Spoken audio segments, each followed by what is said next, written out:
మీ అందరికీ ఓ మాట అండి, మాట్లాడితే పొద్దు నుంచి సాయంత్రం వరకు ఎప్పుడు జ్ఞాపకం వస్తే అప్పుడు నేనే హైదరాబాద్ కట్టాను, నేనే హైటెక్ సిటీ కట్టాను అని చెప్పి మన ప్రపంచ మేస్త్రి అంటే మన ప్రపంచ విజనరీ చంద్రబాబు నాయుడు గారు చెప్పుకుంటారు కదండి. అలాగే కూటమి పార్టీ నాయకులు ఈ కార్యకర్తలు కూడా మా చంద్రబాబు నాయుడు గారు హైటెక్ సిటీని కట్టించేశారని చెప్పి పొలమని చెప్పేసుకుంటారు కదండి. మరి ఇప్పుడు మొన్న సింహాచలంలో గోడ పడిపోతే ఆ గోడని మీ చంద్రబాబు నాయుడు గారే కట్టించారని చెప్పి ఎందుకు చెప్పుకోవడానికి సిగ్గుపడతా ఉన్నారండి?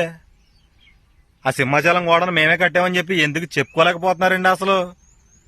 ఓహో, మనం ఇలా చెప్పడం కన్నా కానండి అసలు ఎందుకు చెప్పుకోలేకపోతున్నారు అంటేనండి చెప్తాను ఈయనండి. ఒక మంచి జరిగిపోయింది అనుకోండి, అది వాళ్ళ ఖాతాలో వేసుకుంటారు. అదే వాళ్ళ ప్రభుత్వంలోనే ఒక చెడు జరిగింది అనుకోండి, వేరే వాళ్ళ మీద రుద్దేయాలని చూస్తా ఉంటారు. అది విజనరీ, అది 40 ఏళ్ల అనుభవం అండి. ఉంటానండి. మీకు ఏమర్థమైతే అది వీడియో కింద కామెంట్ చేయండి. మరి తర్వాత కలుసుకుందాం.